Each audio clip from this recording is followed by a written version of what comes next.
அதுமாரி கமலக்கண்ணன் கூட நிறைய பேர் கட்சியில் சேர்ந்துருக்கிறாங்க.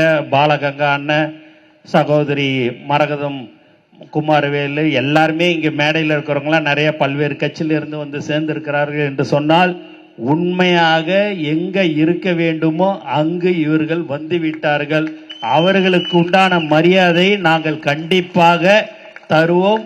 அதே போல அவர்களுக்கு உண்டான பதவிகளும் எங்களுடைய மாவட்ட செயலாளர், ஒன்றியம், பகுதி எல்லோரிடம் கலந்து பேசி தமிழக முதலமைச்சர் அவர்களுடைய அனுமதி பெற்று அவர்களுக்கு மிக விரைவில் பதவிகள் வழங்கப்படும் என்பதையும் இந்த நேரத்தில் நான் தெரிவித்துக் கொள்கிறேன். அப்படியே அவங்க சகோதரி மரகதம் குமாரவேல் நினைக்கிறாங்க, இதே நீ இன்னும் ஒரு 20 நாளாக இதே தான் சொல்லுங்கிறீங்க, இன்னும் கொடுத்த பாடு இல்லையா அப்படின்வாங்க. அவங்க மனசுக்குள்ளார அதுதான் இருக்கும்.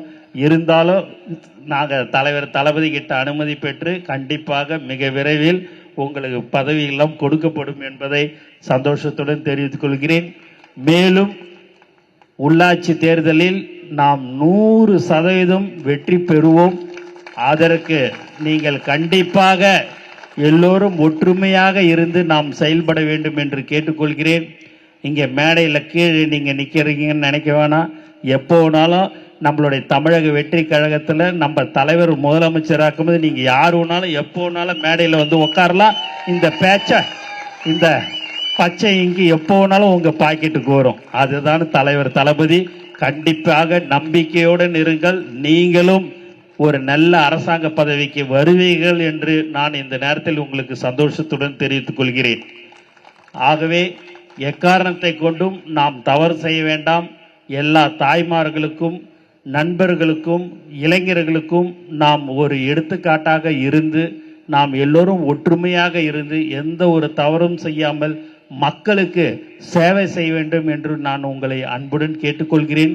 அதுதான் தலைவர் தளபதி. எவ்வளோ பேர் பல கோடி ரூபாய் செலவு பண்ணிலாம் பார்த்துட்டாங்க.